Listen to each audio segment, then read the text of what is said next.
Hello, Will Perry here. How you doing? I hope you're well. Now, this is a big one. Can a narcissist love? This is, quite a big one, but I'm going to try and cover it in as much detail. I've done a blog on this as well. Tons more information either on my website or from the channel, YouTube channel. But let's dive into it. And what to do when it turns toxic. So, just the traits of narcissistic traits, not narcissism, personality disorder, that's a sort of clinical definition, but everything down from that, which is a bit of a grayscale, everyone's different. But it's defined as a need for self-important, they are self-important, a need for admiration from others, a lack of empathy towards others, a lack of understanding or caring about other people. It's all about me, if you've seen that clip. Is there a question? They may have the ability to love, but it's not perhaps the love that you think of, and it's not healthy and it's not genuine. Let me tell you more about it. So they have a need for this admiration, their ego to be stroked. Okay, that's what helps them makes them feel good about it. And we all like that sort of stuff to a degree. Their degree is further up. Their needs are higher and they're more demanding than us normal folk or us folk with low self-esteem even. And that's who they attract. They attract people with low self-esteem because they'll put up with it. They'll put up with their needs, their desires, their wants, and I'll tell you more about that. But also they're low maintenance. People with low self-esteem are low maintenance. Oh no, how bad does that sound? But it's true, is it not? If you can relate to this, if this is for you, if you're a narcissist, you won't be bothered nor interested with this. If you have low self-esteem, you'll be going, uh-oh, this is me, but it's not sustainable. That sort of relationship is not sustainable because it's a very unequal dynamic in terms of power. Who holds the decisions, who makes the decisions, who holds the power, who makes the choices, who it's the narcissist, and the person with low self-esteem is easygoing, people pleaser, happy to go along with, just wanted to please that person, and they end up being used as an object to fulfill the needs of the grandioso narcissist. And I'm kind of making light of this. I've experienced this. I don't think it's funny or anything like that, but humour is a very important part of this, and understanding this to help you see what you might be blinkering yourself from.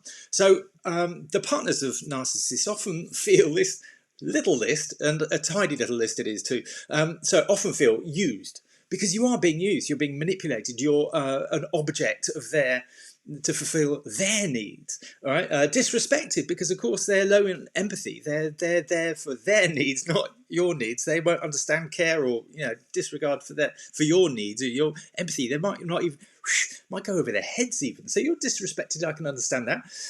Manipulated because they'll find different ways to get what they want out of you. So yeah, they're manipulating you, so often in very subtle ways. You might feel drained because you're giving, which is a lovely thing. You're the kindest person in the world, but, and I say that genuinely because people with low self-esteem are often very kind, very agreeable people. And that's what attracts the narcissist, unfortunately, to you. So that's what we need to help you get away from if that's you. And you absolutely can.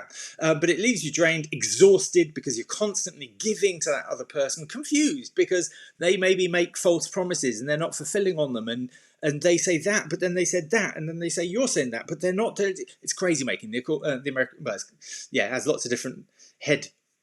Ucking is another expression for it. I think the Americans use quite a lot. So yeah, very confused, undervalued completely. You're not being focused on in those lovely times. It's give and take. It's in a normal relationship, but not in this kind of relationship. Maybe they just do just enough, give you crumbs of love.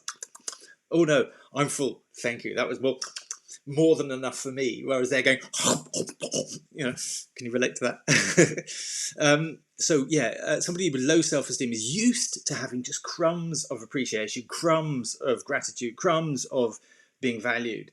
Because that's all they're used to. Whereas the narcissist demands and gobbles up everything, So you feel drained and overwhelmed, unappreciated. And why have I put also grateful?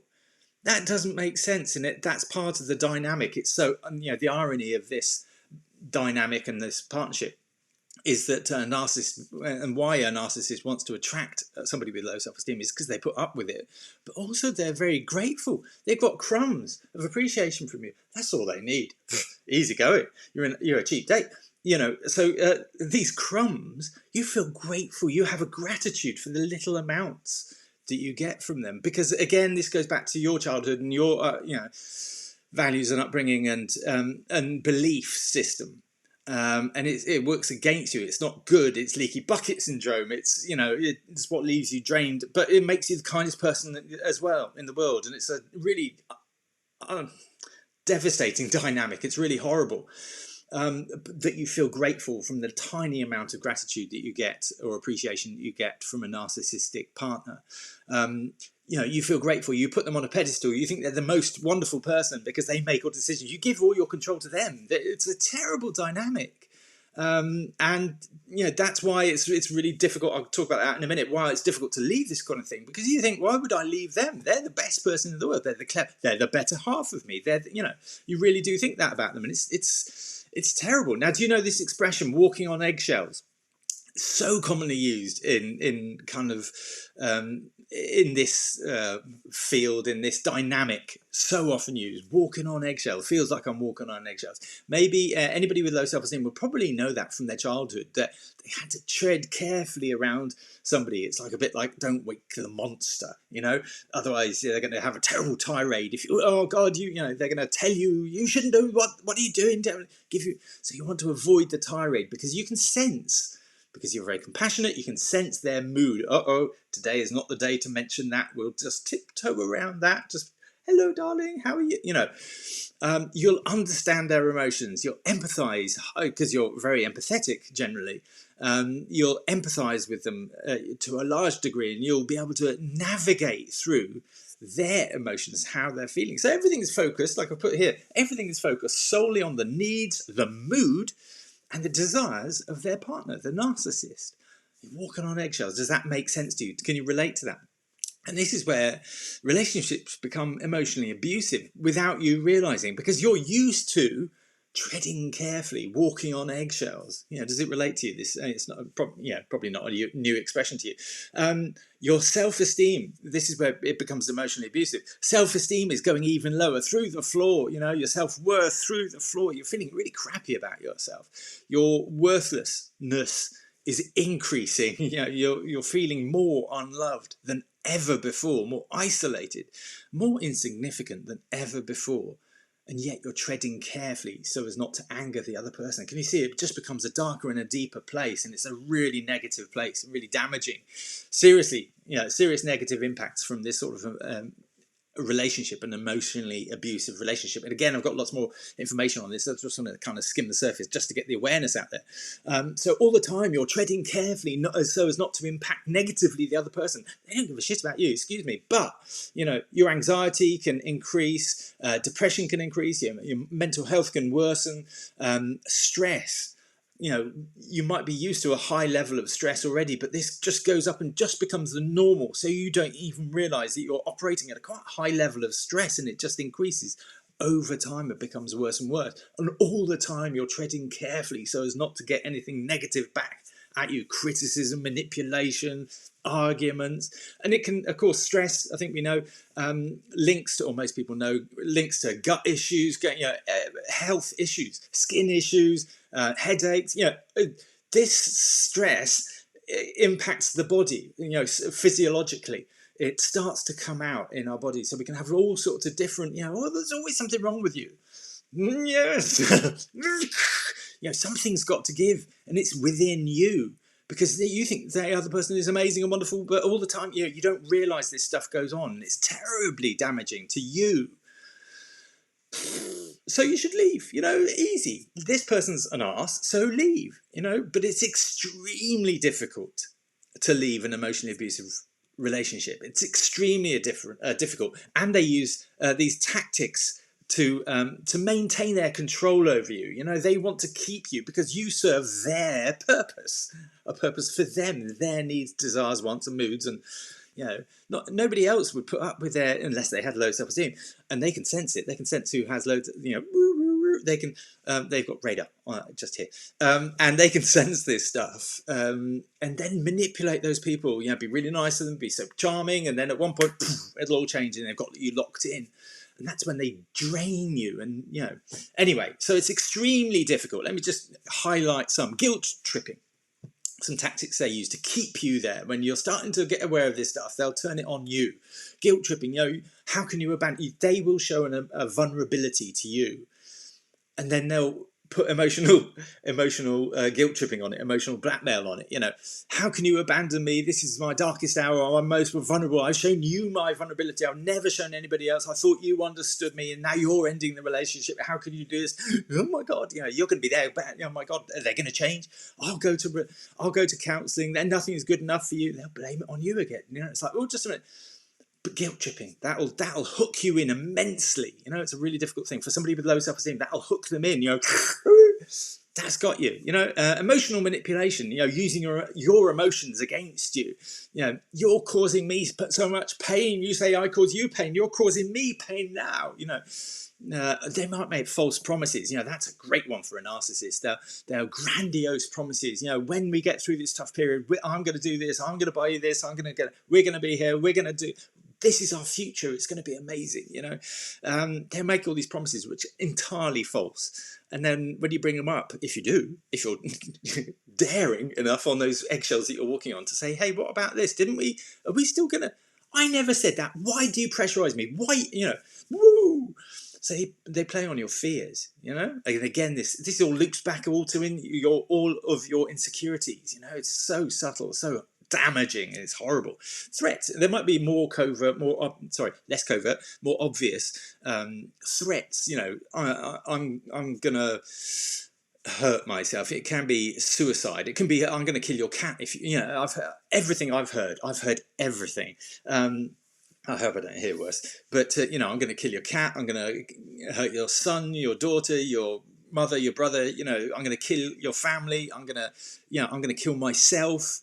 I'm going to commit suicide. If you leave me now, you won't be able to live with yourself for the rest. You know, they literally do that. Or if you leave now, I'm going to tell everybody, maybe they've got some naughty pictures of you. Maybe they're just going to make lies about you. And they're going to tell your friends, your family, and everybody else thinks they're marvellous, you know? It's just you that knows them. You're the only person that's seen them like this. So, oh my God, they'll believe. You know that everybody else will believe this amazing person because you're the one that's obviously, to everybody else, struggling with this stuff, the weight, the stress, the weight of all this emotional stuff on you. And maybe your weight's gone up as well because of your lack of self-esteem and self-worth and ability to commit to things for you. You do things for other people, but not for you. Oh, it's a terrible, terrible thing. So threats might be part of it. Isolation is another huge part of it, and that's usually happened already. Once you're in an emotionally abusive relationship, it's already happened, you know. But that they might isolate you from friends, family, or your support networks. All of it, you know. And the daft thing is that you think it's you, that you've chosen to do that. Oh yeah, just this one time. Actually, it'd be nice not to see my family. It'd be nice not to see my friends. Actually. Yeah, it's a bit of a pain in the... Yeah, actually, they are. And they subtly put in this stuff about how negative and how, you know, oh, that person's really negative about you. Why do you put up with it? Think, oh, I wish I could. I wish I could stand up for myself, but I don't. I just put up with it. And you probably do. They're probably speaking a lot of sense, but they take it to the extreme and they isolate you. But you think you're doing it for yourself. Does this make sense? You know, you get slowly isolated, slowly isolated until you realise that you're on your own by then, but it's too late. You know, you're isolated. So it's extremely difficult to leave, and it feels like you have no choice, that you are powerless to do anything about it. And it's a horrid, horrid, horrid situation. And it's gradual over time. And there's still an aspect where you think this person is the most amazing thing since sliced bread. So, in conclusion, I know this is a slightly longer video. Excuse me, tongue-tied. In conclusion, are they capable of love? Well, yes. However, it's probably a little unhealthy and not quite as genuine as you'd like or you'd measure it against, you know? And yes, they prefer partners with low self-esteem. And yes, there's a possibility of emotional abuse over time. but it could be love, or are you hanging on to the fact that it could be love? And that's the most obvious thing. So they need to look happier. A narcissist at the base of everything needs, their self-worth is built on what they get from you. So they need to look to the external world. They need to look happy, successful. They need to look good, that above all else, that's the biggest cost, and it's costing you. And the abuse happens behind closed doors. You're fucking shut off. It's insidious, it's horrid, it's covert, it's behind closed doors. So nobody else will know this or could ever imagine out of this charming persona, this amazing person, clever, successful, everything that you get happens, nobody else sees, happens behind closed doors. That's what makes it so, sorry about the delay there, so difficult to notice and realize that you're in this kind of relationship yourself. In fact, they'll say it's you, you'll say it's you, so you probably just believe it's you, but it's not. And I've put in there the 90-day blueprint because I help people.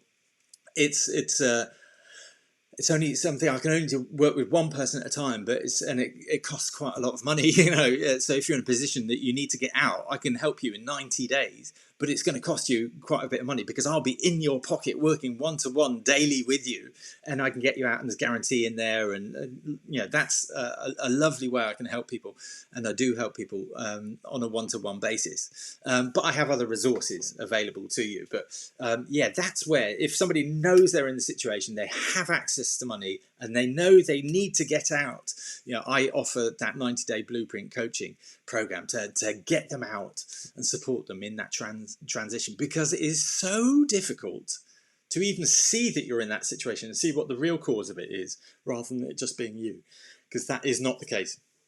So maybe at this point you want to say, to yourself, well, is my partner a narcissist? Am I vulnerable to emotional abuse?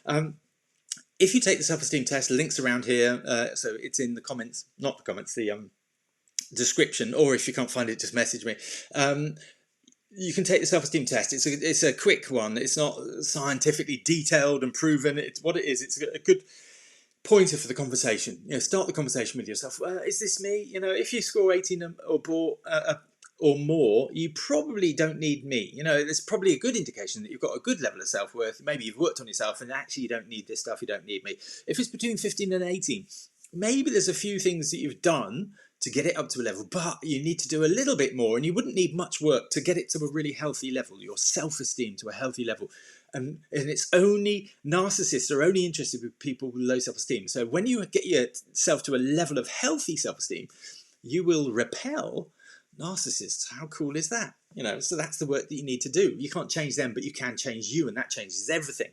However, if you have 15 or lower, that indicates that actually, let's continue the conversation, because it could be that you're having low self-esteem, you're attracting narcissists. Maybe you've been in a relationship in the past, or you're in one currently where it's turning into maybe emotional abuse, and that's a difficult thing. And I've got lots more resources about what that is in detail, but maybe you're at this point and you need to do that work on you to help yourself away from the situation and away from harm. The step I take after that, my client through, is a 12 days to decide program. So you don't know me, probably.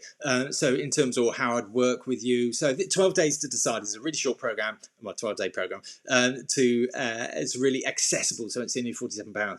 And I put a guarantee in there. If it doesn't give you what you want, you can get your money back. So there's no risk to you. I really like that about it. There's no risk to you, but there's a commitment. So you put something in, you're gonna see it through at least.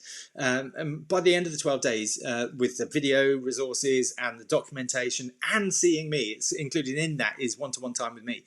If at the end of it you have a clearer perception of what the real problem is and how to change it, then that's money well spent, and I'm given my time well, and I value that. And if at the end of that 12 days in that process you decide that it's not for you, I can give you your money back. Or you can just go, yeah, that was really valuable, actually. So, awesome. So it's a trial period, as to what, getting really clear, that clarity of what it is, what the situation is, what's holding you back. So that's it. What are we in? 19 minutes. Oh my gosh. So thank you very much. I hope that was useful. This is a huge subject, so I could talk all day about it, but I won't. I'll keep it to 20. So thank you. If you've got any questions, just let me know. Anything you'd like me to cover, do subscribe, because it really helps with the algorithm. It really helps get more people aware of this stuff and how big this issue is. Thank you so much. Have an awesome rest of the day. Speak to you soon. All right. Bye-bye.